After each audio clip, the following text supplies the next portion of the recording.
High Point, North Carolina, October 13, 2025.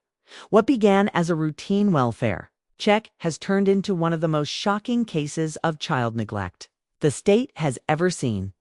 A 44-year-old mother, Kymberli Bowden, was taken into custody after police discovered the body of her 13-year-old daughter inside their family home. What investigators found inside that house was almost beyond comprehension. Piles of garbage, rotting food, and conditions described as unfit for human life. The victim's twin brother was found alive, but severely traumatized, forced to live for days beside his sister's lifeless body. Authorities say Bowden faces multiple charges, including child neglect and failure to report a death. Tonight, we take you inside this tragic story, a story that's left an entire community asking, how could a mother's silence lead to something so unimaginable? The death of a 13-year-old girl and the silence of a mother. There are crimes that make headlines for a moment, and then there are those that linger, haunting a nation long after the news fades. The death of a 13-year-old girl in High Point, North Carolina, is one of those stories. Not because it was violent, not because it was sensational, but because it forces us to confront something most of us are too afraid to face: the darkness that can grow inside the walls of a home. When police arrived on October 13th, they thought they were responding to a simple welfare check, a call from someone concerned, maybe about noise or silence. What they found was far more horrifying. The house was filled with garbage, rotting food, and the smell of decay. In one corner of that chaos lay the body of a young girl, just 13 years old. Her twin brother was still alive but deeply traumatized, both physically and emotionally broken. Their mother, 44-year-old Kymberli Bowden, sat among the ruins of what used to be their home. She wasn't hysterical. She wasn't panicked. She was detached, almost as if she no longer recognized what had happened. Investigators later said the girl's death wasn't sudden. It was the slow result of starvation, neglect, and untreated illness. Bowden, the mother, failed to provide food, medical care, or even the most basic human compassion. But the most chilling detail wasn't just the state of the house. It was that her surviving son had lived in that same space next to his sister's lifeless body for days. Police described it as prolonged neglect and extreme trauma. And when you hear those words, you have to wonder, how does a mother reach this point? How does someone who once held her children in her arms stop seeing them as human beings?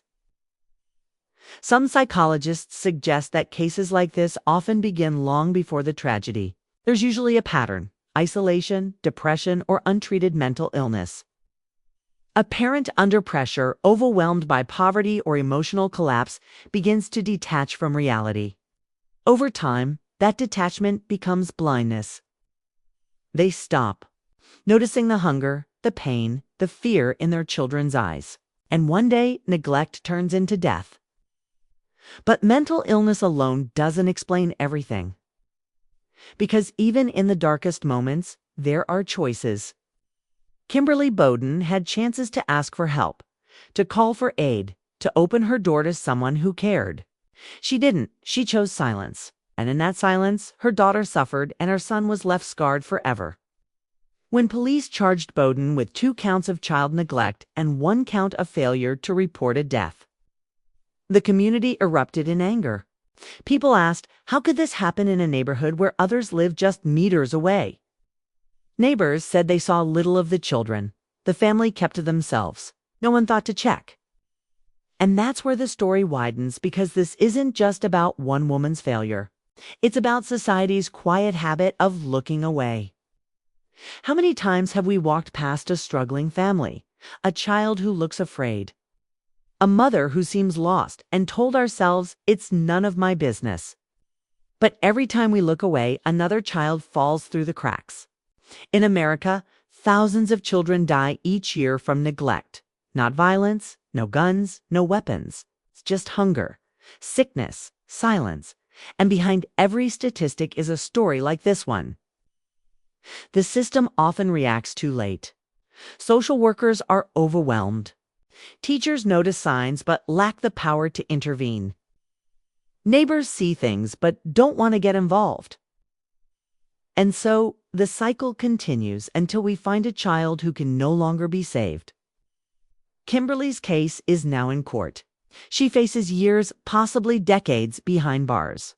But justice feels incomplete, because no sentence, no punishment, can bring back the life of that 13-year-old girl.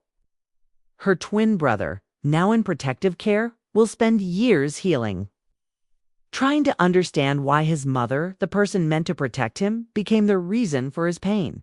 Psychologists say that children who survive such trauma often live with a lifelong fear of abandonment, guilt, and mistrust.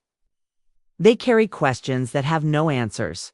Why didn't she love me enough? What did I do wrong? And that's the real tragedy, not just the death, but the invisible scars left behind. When we hear stories like this, it's easy to judge. To label the mother a monster, to feel anger and disgust. And yes, she deserves to face justice. But we should also ask harder questions. How many signs did this system miss? Who could have stepped in? Could this have been prevented? Because every tragedy like this one is not just a crime, it's a failure of everyone around it. We say it takes a village to raise a child. But what happens when the village stops watching? When compassion becomes inconvenience and empathy fades behind closed doors? Then stories like this one stop being rare and start becoming reality. The story of Kymberli Bowden isn't just about one mother's cruelty. It's about what happens when love dies in silence. A reminder that neglect doesn't always look violent. Sometimes it looks quiet, tired, and invisible until it's too late. So maybe the real message here isn't just be angry, it's be aware. If you see something wrong, speak up, check in, ask questions. Because sometimes the difference between life and death isn't what happens inside a home. It's whether someone outside cared enough to notice. The death of a 13-year-old girl, the silence of a mother, and a society that watched without seeing. Remember her story. Because if we forget, it will happen again.